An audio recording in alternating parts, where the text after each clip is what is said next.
Para quem não sabe, eu e a Vera, Deus nos dirigiu para nós criarmos um instituto, que chama Instituto Pense Família. E esse ministério nós trabalhamos com casais, com jovens, com adolescentes, trabalhamos com família, trabalhamos com treinamento de líderes, capacitação, e é um ministério que Deus tem levantado, né? E a cidade de Umuarama foi a cidade que Deus colocou no nosso coração. Nós estamos vindo em obediência e com muita alegria de estarmos aqui para servirmos ao Senhor nessa cidade. E a igreja Restaurar é uma das igrejas parceiras do nosso ministério, né? Somos imensamente gratos ao Senhor por isso. Amém. Irmãos, abra sua Bíblia no Salmo 51. Quero falar nessa noite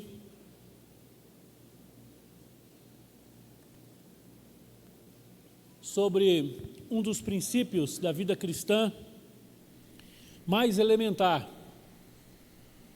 Não tenho dúvida que esse princípio, essa disciplina espiritual, é uma das disciplinas mais importantes da vida cristã.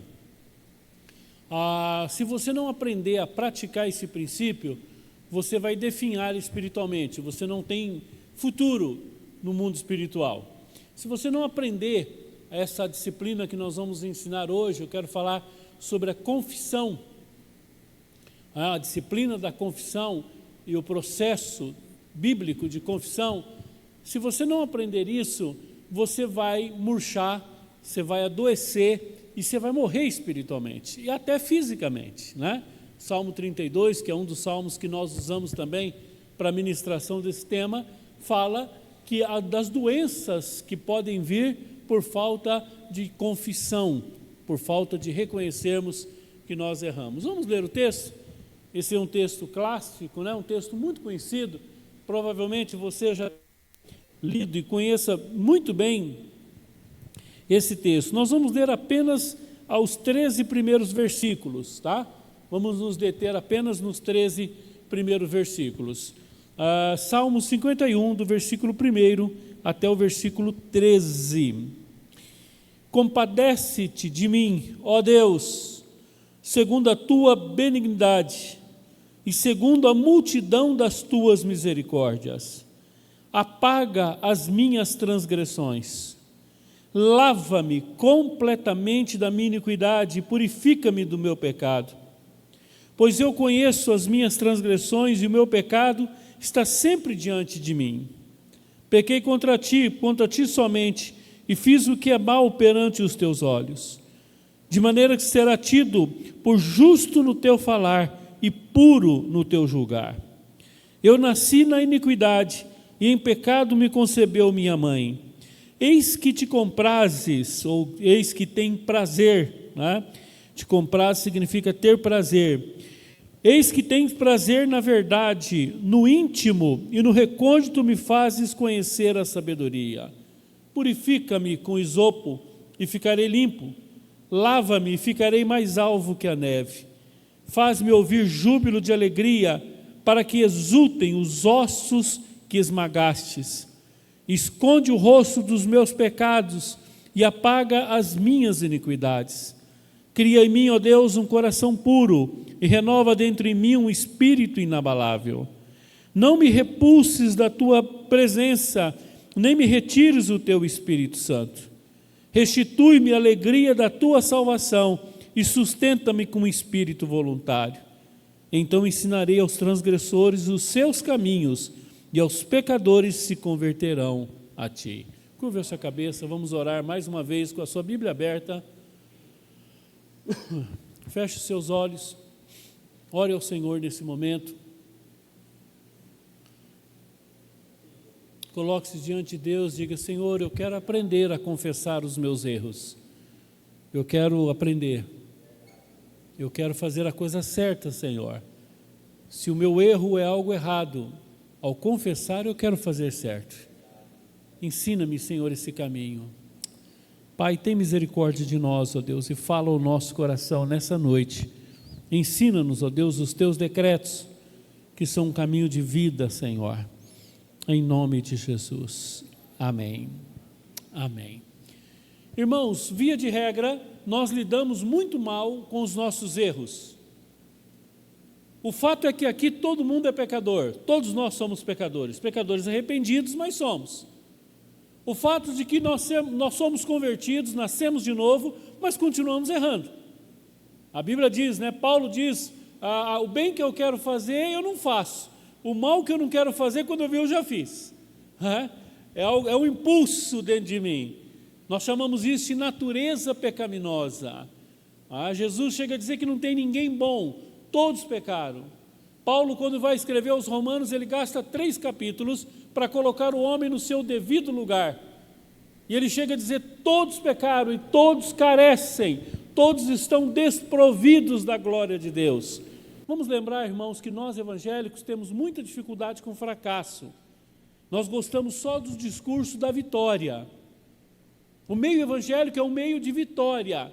Quando alguém tem um fracasso, ele não tem espaço para abrir o coração e colocar. São poucas as igrejas, são poucos os relacionamentos cristãos, que quando você erra, você tem espaço para chegar e falar, irmão, eu errei, me ajuda. Porque nós não permitimos erro na vida dos outros, nós cobramos. Vocês vão ver Davi, quando o profeta Natão contesta, ele fala, por causa do Senhor, esse homem tem que morrer. Nós somos duros com quem erra com a gente, mas quando chega a nossa vez? A verdade é o seguinte, como é que você lida com os seus erros?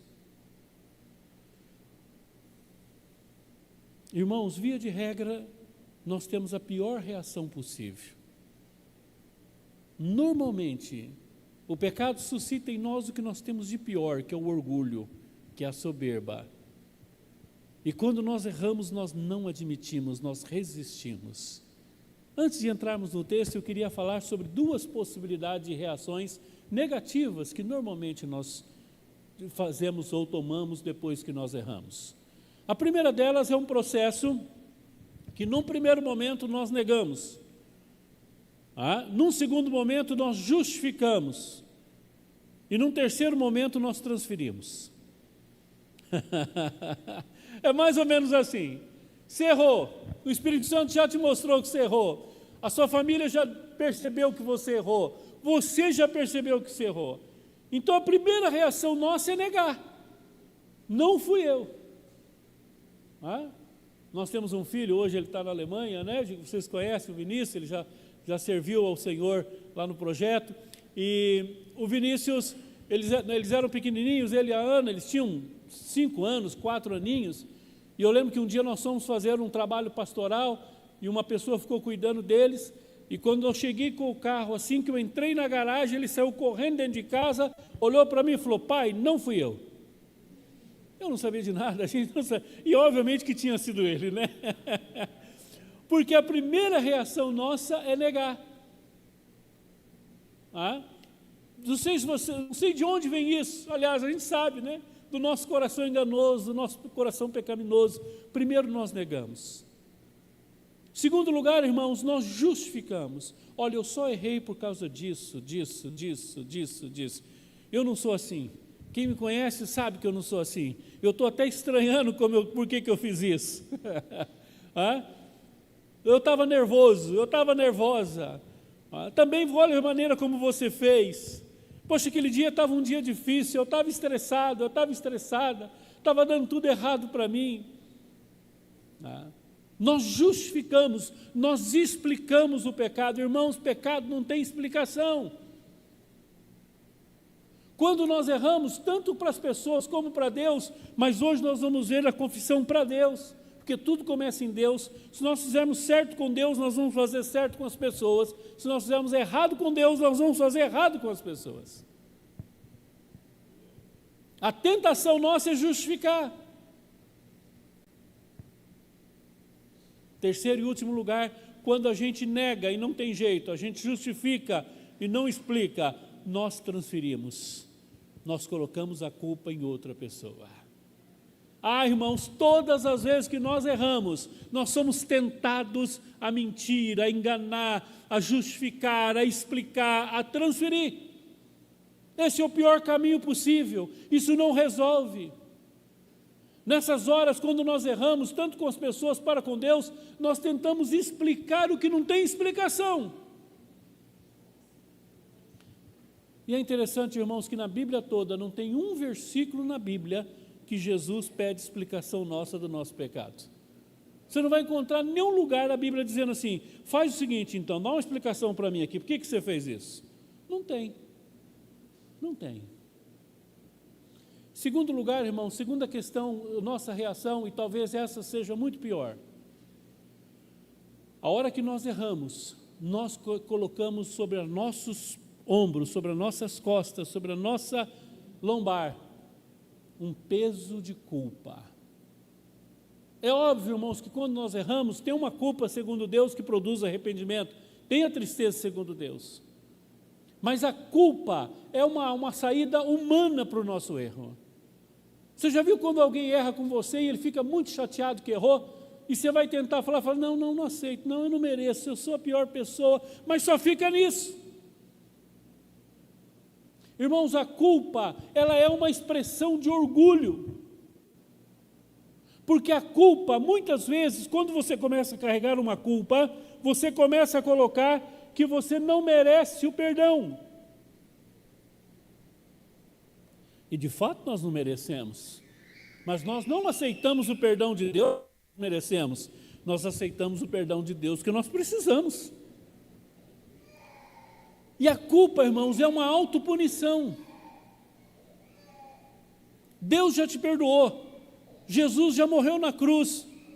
Já tem um fórum onde você foi julgado, você foi condenado e perdoado por causa de Cristo. Você estava condenado fora de Cristo, agora você está perdoado por causa de Cristo. Mas sabe, irmãos, o que o nosso orgulho faz? Nós anulamos a cruz e nós colocamos para Deus, eu tenho um fórum melhor, eu tenho um lugar de julgamento melhor do que o Senhor, que é a cruz. Eu tenho a minha consciência e na minha consciência eu não sou perdoado, então eu vou me punir, eu vou carregar uma culpa, eu vou carregar um peso, eu vou pagar o meu pecado. Irmãos, a culpa é uma expressão de orgulho, é uma negação da cruz. É não aceitar o sacrifício de Cristo. É querer pagar, eu vou me sacrificar. Nós gostamos, eu e a Vera, muito de pedalar, né? E às vezes a gente estava pedalando de uma cidade na outra, assim, uma certa feita lá na região de Londrina, acho que estava indo para Londrina pedalando, e nós encontramos na estrada um rapaz carregando uma cruz. Sabe essas pessoas que pagam promessa e colocando uma cruz pesada nas costas de madeira, um sol quente sangrando as costas, aquela coisa horrorosa, e aquela pessoa carregando aquela cruz, né, aquele peso. E aí alguém estava pedalando com a gente, que não é cristão, encostou em mim e falou, ei pastor, e aí, o que o senhor acha? Esse aí Deus vai ter que dar alguma coisinha para ele, né? Eu falei, você não vai querer saber o que eu acho. Ele disse, não, eu quero saber. O que você acha disso? Eu falei, eu vou falar o que a Bíblia diz. Ele não sabe, ele não tem essa intenção, provavelmente não. Mas esse é orgulho. Ele está anulando a cruz de Cristo, dizendo, eu tenho um sacrifício melhor do que o de Cristo, que é a minha culpa, eu quero pagar o meu pecado. Irmãos, nós não pagamos os nossos pecados. Você já viu essa expressão, que ela é uma expressão romana, mas que muitos de nós usamos? Você está sofrendo, fala assim, por que você está sofrendo? Ele fala, rapaz, devo estar pagando meus pecados. Irmãos, isso é uma heresia. Se você falava isso, nunca mais fale isso na sua vida. Não, minha sogra, estou pagando meu pecado por causa dessa sogra, né? Minha mulher, meu filho, que isso aqui eu pago os meus pecados. Irmãos, ninguém paga pecado. Então, primeiro, erro. Negar, justificar ou transferir. Segundo erro, carregar a culpa e não aceitar o perdão de Deus. Bom, já falamos o que não é. Vamos para o que é agora? Vamos para o Salmo 51? Antes de entender o Salmo 51, nós precisamos entender o contexto. Por que Davi escreveu esse Salmo? Que situação? Esse Salmo aqui é como se você chegasse num filme e estivesse acabando o filme. Esse aqui é o final do filme. O filme é maior. Por trás desse salmo, o que antecede esse salmo é uma história, é uma tragédia humana.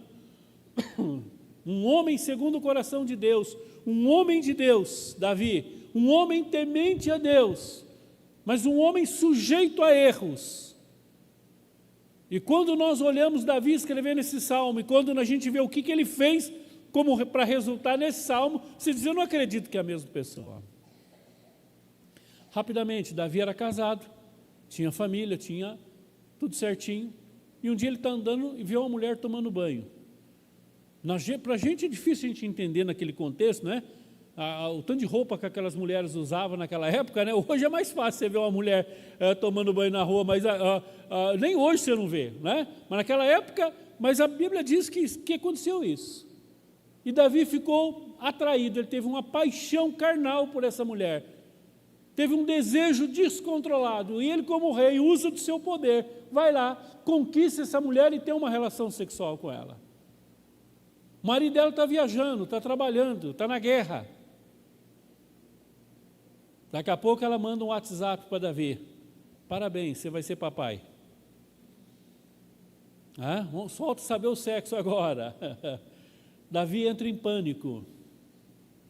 Não pensava que um pecado ia gerar tantas consequências. Mas Davi tem a primeira reação, de ele tentar resolver o seu pecado.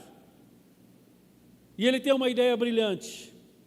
Ele diz, bom, o marido está viajando, o marido não sabe, aconteceu recente, deixa eu fazer o seguinte, eu vou mandar chamar ele, vou dar uma folga para ele está muito tempo fora, ele chega, vai para casa, obviamente é um casal, eles vão ter relacionamento, a mulher vai ficar grávida e vai ser que é dele, vai nascer com a cara do rei, mas foi pura sorte, não tem nada a ver, né? Está tudo resolvido. E ele manda chamar o homem chega, o marido fala, eu quero dar um presente, você é um rapaz espetacular, você é um soldado daqueles assim, nota 10, eu vou te dar uma folga, você pode ficar vários dias com a sua família. E Davi dá tchau para ele, fecha a porta e fala, resolvido o meu problema, tratei do meu pecado, ufa, dessa vez escapou, nunca mais eu faço isso. No outro dia, Davi abre a porta, feliz da vida, para contemplar o sol, quem está na porta, sentadinho ali no chão? O homem. Ele olha para ele e fala, rapaz, você já está aqui?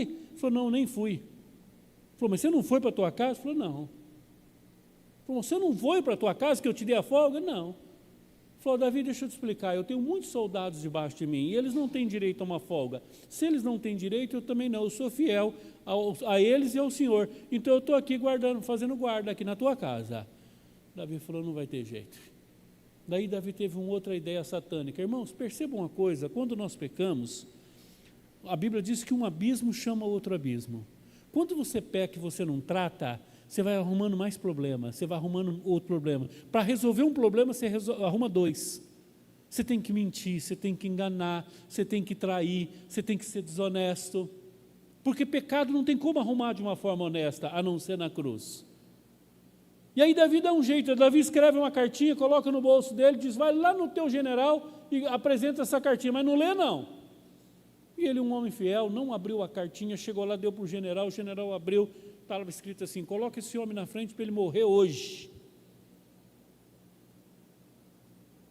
E ele é colocado e ele morre, chega a notícia, Davi, o homem morreu, está tudo certo. Davi fala, ufa, resolvi meu problema. Só que tinha um problema maior, gente, tinha uma questão mais séria. Deus amava profundamente a Davi. E quem Deus ama, Deus trata. Quem Deus ama, Deus trata. Bastardo, Deus não trata, mas filho, Deus disciplina. E Deus levanta um profeta Natã. Eu admiro muito Natã. Eu não queria estar na pele de Natã. Porque quem mandou matar um para mandar matar dois não é daqui para ali, né? E Natã chega, Deus levanta, Natã chega e fala, Davi, eu tenho que contar uma historinha para você. Tem um homem muito rico, que tem muitas ovelhas, e tem outro que só tem uma. Aquela ovelhinha mora dentro da casa dele, ele dá mamar para aquela criança, dá mamadeira na boca, dorme com ele ali, é uma maravilha. Né? E o outro tem um monte, só que aquele que tem um monte, ele é muito rico, ele vai ter que dar uma festa, e ele olha para as ovelhas dele e fala, não, eu vou tomar daquele que só tem uma. Ele não termina a história, Davi fala, por causa do Senhor, por causa do nome do Senhor, da glória do Senhor, esse homem tem que morrer. Natan vira para Davi e fala: Davi, esse homem é você. E revela, e Deus revelou para Natan o pecado de Davi. Irmãos, nessa hora que o Espírito Santo visita o coração de Davi, esse homem se quebranta, e é aí que Davi escreve o Salmo 51. É no calor dessa história, é na esteira dessa cena, dessa tragédia humana, que envolve um homem morto, uma mulher que trai o marido, a mulher traída, uma criança que morre logo depois que nasce, uma tragédia por causa do pecado, do desejo descontrolado de um homem. Mas é no calor, é por causa disto que Davi escreve o Salmo 51.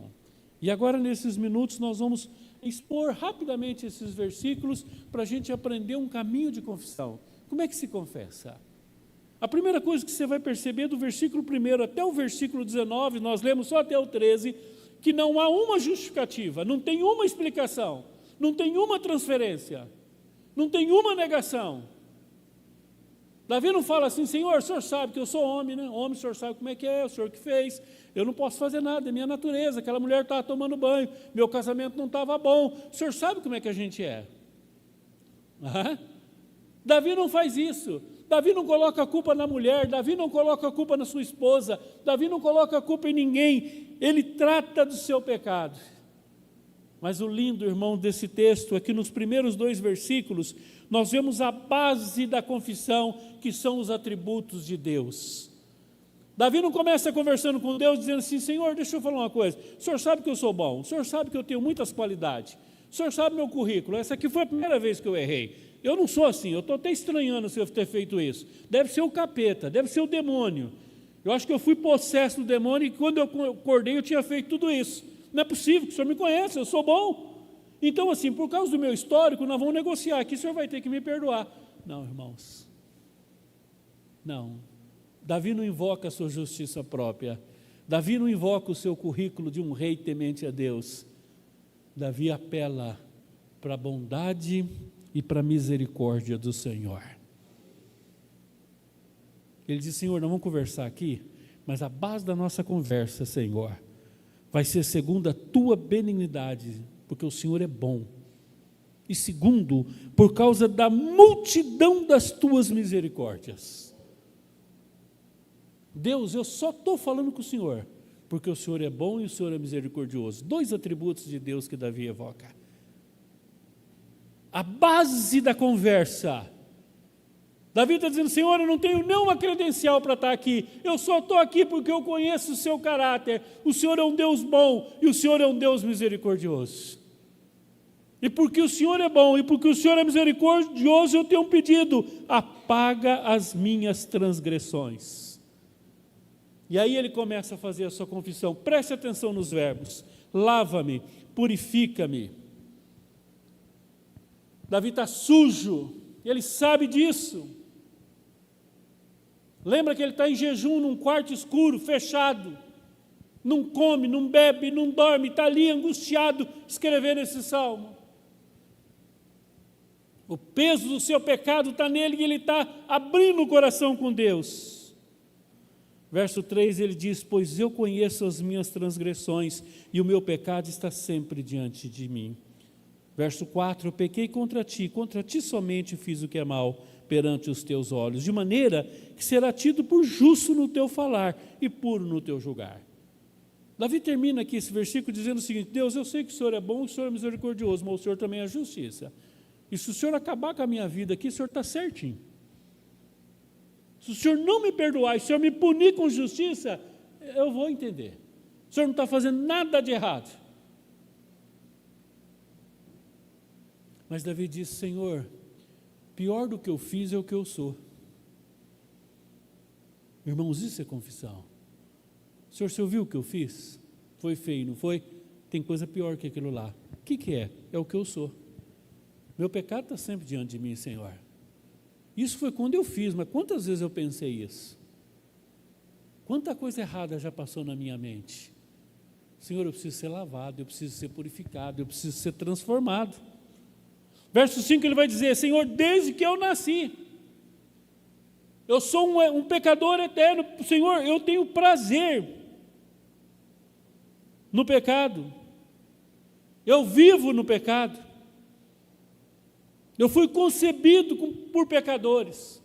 Há pessoas que interpretam errado aqui e acham que a relação sexual de um homem e uma mulher para conceber uma criança já é um ato de pecado. Não é. Não é isso que ele está dizendo. Ele está dizendo o seguinte: eu nasci em pecado. Desde que eu nasci eu sou pecador e meu pai e minha mãe também eram pecadores. Ou seja, não tem ninguém que pode me ajudar. Só o Senhor. Mas, irmãos, quando ele chega no verso 6, ele diz: Senhor, eu sei que o Senhor é bom, o Senhor é misericordioso, o Senhor é justiça. Mas sabe que eu também sei do Senhor? Deus, o Senhor tem um prazer na verdade. Mas, Senhor, quando alguém fala a verdade, quando alguém rasga o coração e é sincero diante do Senhor, o Senhor tem um prazer tão grande. Quando do íntimo a pessoa é sincera, não enrola, não dá volta, não explica, não justifica, reconhece o seu erro. O Senhor tem prazer, Senhor. Eis que te comprazes na verdade no íntimo, e no recôndito me faz conhecer a sabedoria. O Senhor abre, o Senhor ensina aquele que peca. Verso 7, purifica-me com isopo e ficarei limpo, lava-me e ficarei mais alvo que a neve. Faz-me ouvir com júbilo de alegria, para que exulte os ossos que esmagaste. Esconde, Senhor, o rosto dos meus pecados e apaga todas as minhas iniquidades. Se você prestar atenção no verso 7, no verso 8, verso 9, ele vai fazendo uma crescente de confissão, e os verbos vão escancarando, vão abrindo a confissão, a sua necessidade da ação de Deus. Mas o ápice dessa confissão está no verso 10, quando ele diz: cria em mim, ó Deus, um coração puro. O verbo criar aí, no hebraico, é bará. Bará aparece na Bíblia somente em 2 lugares, aqui e lá em Gênesis capítulo 1, verso 1, quando fala Bereshit bará, no princípio criou Deus os céus e a terra. Irmãos, Davi está olhando lá para Gênesis e dizendo o seguinte: Senhor, sabe quando o Senhor criou do nada? Sabe quando o Senhor criou tudo e aqui não tinha nada? Senhor, não tem bondade nenhuma na minha vida. Se vai acontecer alguma coisa boa daqui para frente, o Senhor vai ter que criar. Eu não tenho matéria-prima para o Senhor criar. Eu não tenho nada, Senhor. O Senhor vai ter que ser criador de novo. Para eu ter um espírito inabalável, para eu ter um coração puro, o Senhor vai ter que fazer um milagre. Porque eu não sou puro. Meu coração não é puro. Meus pensamentos não são puros. E eu preciso de um milagre, Senhor. O Senhor é o Deus Criador, como o Senhor criou os céus e a terra do nada, pelo poder da palavra: haja luz e houve luz, haja terra e houve terra, haja água e houve terra. O Senhor vai precisar decretar no meu coração agora: haja um coração puro, cria em mim, ó Deus, um coração puro, e renova dentro de mim um espírito inabalável. E ele clama a Deus e apela no verso 14, diz: não me repulsa a tua presença, nem me retires o teu Espírito Santo. E ele disse, eu vou terminar aqui: restitui-me a alegria da tua salvação. Irmãos, Davi experimentou esse perdão de uma forma tão linda, que quando depois disso, a criança morre, ele levanta, porque ele estava numa situação, o pecado dele exposto, a mulher com a criança doente, o marido morto, ele numa vergonha no reinado, e ele dentro de um quarto escuro, orando e clamando a Deus para Deus salvar a criança. Deus não ouviu, a criança morreu. Mas quando ele termina isso e ele recebe o perdão, a Bíblia diz que a maior evidência de que ele realmente se sentiu perdoado é que ele sai, toma banho, passa perfume, come e diz: agora estou novo, agora estou restaurado, o Senhor perdoou o meu pecado. A Bíblia promete, irmãos, uma paz que excede todo entendimento. Irmãos, o perdão é restaurador. Para encerrar, eu quero te dar um conselho: não carregue pecado. Não carregue o peso do pecado. Confesse, trate, seja lá o que for. Vá para diante de Deus, se cure. Você não vai aguentar carregar esse pecado. Davi ia morrer se ele não fizesse isso. Salmo 51 é uma escola bíblica de perdão. Que Deus tenha misericórdia de nós. Vamos ficar em pé e vamos orar.